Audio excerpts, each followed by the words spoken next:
Elijah, 1 King chapter 21, verse 1 up to 29. Sometime later, there was an incident involving a vineyard belonging to Naboth the Jezreelite. The vineyard was in Jezreel, near to the palace of Ahab, king of Samaria. Ahab said to Naboth, "Let me have your vineyard to use for a vegetable garden, since it is near to my palace. In exchange, I will give you a better vineyard, or if you prefer, I will pay it whatever it is worth." Naboth said, "The Lord forbid that I should give you the inheritance of my fathers." Ahab went home sullen and angry, because of Naboth the Jezreelite said, "I will not give you the inheritance of my fathers." He laid on his bed, sulking, and refused to eat. His wife Jezebel came in and asked him, "Why are you so sullen? Why won't you eat?" He answered her, "Because I said to Naboth the Jezreelite, 'Sell me your vineyard, and I will give you another vineyard in its place.' But he said, 'I will not give you my vineyard.'" Jezebel, his wife, said to him, "Is this how you act as a king of Israel? Get up and eat. Cheer up. I will get you the vineyard of Naboth the Jezreelite." So she wrote letters in Ahab's name, placed his seal on them, and sent them to the elders and nobles who lived in Naboth's city with him. In those letters she wrote, "Proclaim a day of fasting and sit Naboth in a prominent place among the people. But get 2 scoundrels set opposite him. Have them testify that he cursed both God and the king. Then take him out and stone to death." So the elders and nobles who lived in Naboth's city with him did as Jezebel directed in the letter she had written to them. They proclaimed a day of fast and seated Naboth in a prominent place among the people.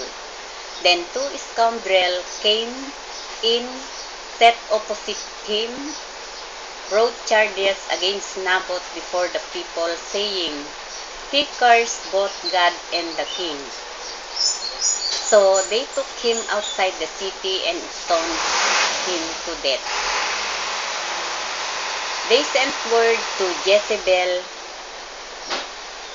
Naboth had been stoned to death. As soon as Jezebel heard that Naboth has been stoned to death, she said to Ahab, "Get up and take possession of the vineyard of Naboth the Jezreelite that he refused to sell you. He is no longer alive, but dead." When Ahab heard that Naboth was dead, he got up, go down, and take possession of the vineyard of Naboth. Then the word of the Lord came to Elijah the Tishbite, "Go down to meet Ahab, the king of Israel, who rules in Samaria.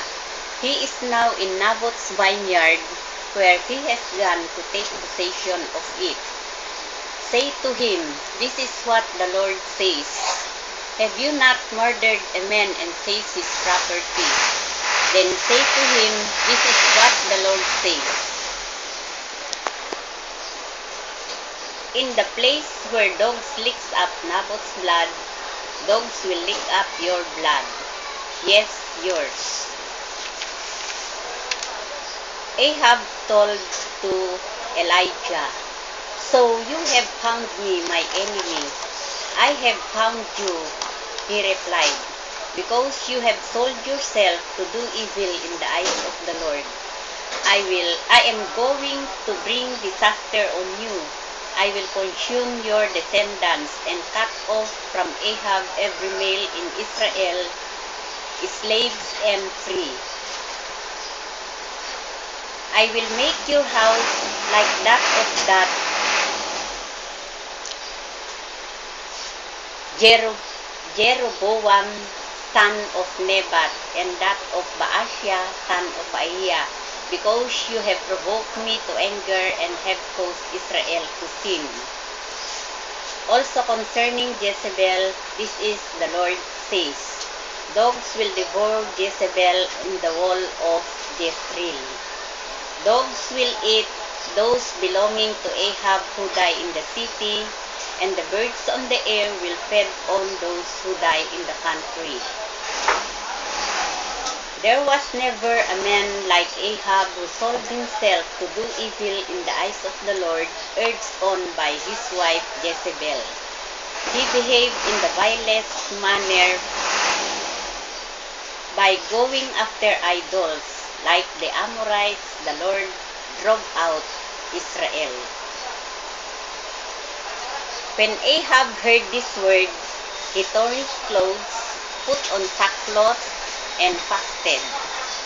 He lay on sackcloth and went around weakly. Then the word of the Lord came to Elijah the Tishbite. Have you seen how Ahab has humbled himself before me? Because he has humbled himself, I will not bring the disaster in his days, but I will bring in his house in the days of his son.